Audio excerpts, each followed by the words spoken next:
เอาขาเหมือสุงค่าเหมือสุงค่าข่าวเงาการวันการเมืองก็เฮาแห้งเตะๆในขณะเหมือนจังหนังว่าตั้งจังหวัดสักแก้วในขณะแล้วก็จังหวัดนั้นนนทบุรีในขณะเปิ้นก็เฮ็ดสวนทุเรียนสวนลำไยกันหนาในขณะเมื่อในอันที่ปอกข้าวเก็บลำไยทุเรียนก็แต่ไรปึงอาโกพี่น้องชาวเขมรในคณะอำนั้นก็ห้องว่าเจ้ากัมพูชาในคณะเพราะว่าปิดลานกันยาวในก็ สำเร็จตุ้มเตอร์พี่น้องเจ้าสวนในคณะในก็พี่น้องเจ้าสวนพี่น้องไทยคณะก็ไม่ใจใครคือตังระดับลงปองถึงไทยคณะปิดลานในคณะปิดลาน6 ตีนวันนั้นคณะก้นอันที่ขายตั้งขายอยู่จำเรียนดินในก็ไม่ใจในคณะลองในแต่มันติสามาตีผู้นำกัมพูชาขนาดติสามาตีหุ่นเชนขนาดว่าไทยในก็เอาแผ่นดินเขาในนั้นนะไทยก็มหันเจอขนาดก็แปลว่ามันเปลี่ยนแผ่นดินไทยมาตั้งแต่ซึกกัมพาปกครองวายซึกกัมพาปกครองยาวก็เป็นก็มั่งมันว่าเป็นแผ่นดินไทยนั่นขนาดเนาะไทยเขาก็เป็นเดี่ยมย่อมปั่นได้ง่ายๆขนาดกำในกัมพูชาในซ้ำไข่มาข้ามเอาลูกล้ามเอาแผ่นดินไทยค่ะเนาะกำในพี่น้องไทยเขาก็ออกมาปั่นไปวนค่ะเนาะหรือไรปิดหลานทั้งหมดทั้งเสียงนะครับว่าอันเป็นแห่งการกัมพูชาเขาจะในก็หรือไรลืบมือหมดนะยก็ให้ฮับแรงงานพม่านะครับเนาะ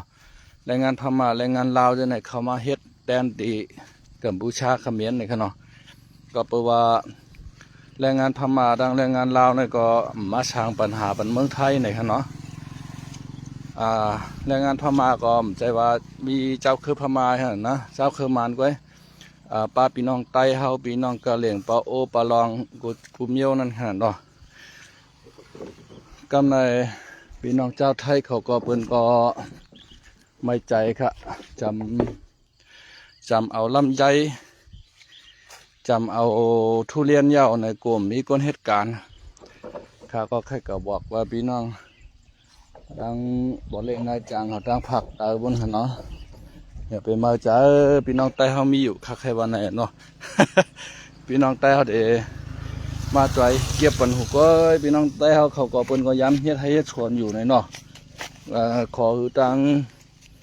หลวงบอกจึงเมืองไทยเนี่ยเฮ็ดปันวัดปันไหวคือมันถูกต้องตามกฎหมายขนาดนะพี่น้องใต้เขาเนี่ยใจง่ายๆเหตุการณ์ได้หมอกูเมียวแต่งกิ่งลำไยห่อหมักโมงห่อหมักกระท่อนเฮ็ดให้เฮ็ดสวนนะโอ้พี่น้องใต้เขาในแก่น่ะข้าใครผักถึงพี่น้องไทยกับว่าอย่าไปไม่ใจเพราะมีพี่น้องใต้ในคณะ